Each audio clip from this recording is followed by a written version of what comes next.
I'm Keith Olbermann, and this is The Resistance.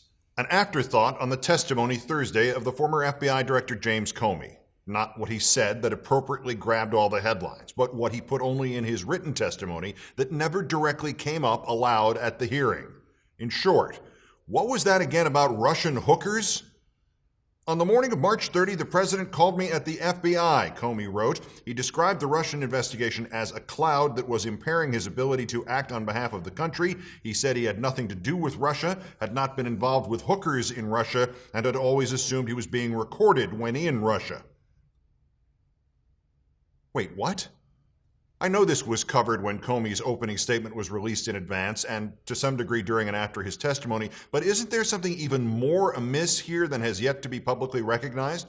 You call up a guy whom you're desperately trying to convince to publicly clear you, whom you will later fire, whom you will later threaten with a vague claim that you may have taped your conversations with him, and who will thus be required to talk about what you said to him in public venues and probably under oath, and you say something like, I have not been involved with hookers in Russia, and I always assume I was being recorded when in Russia?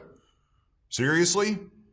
Even in the cascading madness of the 7 months since the election, is this not just the craziest thing ever attributed to any president of the United States, but the craziest choice of topics ever raised by any president of the United States? Is it not evidence that within Trump's desperate obsession to get somebody to clear him personally about Russia, and boy, oh boy, do you and I understand Trump's desperate need to get somebody to clear him personally about Russia. Inside that, does it not seem there is an obsession within an obsession? I mean, what? The whole election thing isn't true, but Mr. FBI Director, make sure you clear me about the Russian hooker thing. And this was not even the first time he brought it up to Comey. January 27th, during the dinner, the president returned to the salacious material I had briefed him about on January 6th, and as he had done previously, expressed his disgust for the allegations and strongly denied them. He said he was considering ordering me to investigate the alleged incident to prove it didn't happen. I replied that he should give that careful thought because it might create a narrative that we were investigating him personally, which we weren't, and because it was very difficult to prove a negative. To be fair, as Comey said in his statement, it was he who brought this up first. He brought the Steele dossier, including the Russian hypothetical hookers in all their glory, to Trump's attention when they first met in New York on January 6th. But 3 weeks later, Trump was going to order Comey to disprove it somehow? To have the FBI conclude something didn't happen, and it didn't happen in Russia? And that is still one of Trump's first concerns when he phones Comey 83 days later? He said he had nothing to do with Russia, had not been involved with hookers in Russia, and had always assumed he was being recorded when in Russia? And in a speech in Australia overnight between Comey's statement and Comey's testimony, the former Director of National Intelligence, James Clapper, said he had telephoned Trump on January 11th to encourage him to stop comparing the American intelligence community to the Nazis. And quoting Clapper in the speech, ever transactional, he simply asked me to refute the infamous dossier, which I couldn't and wouldn't do.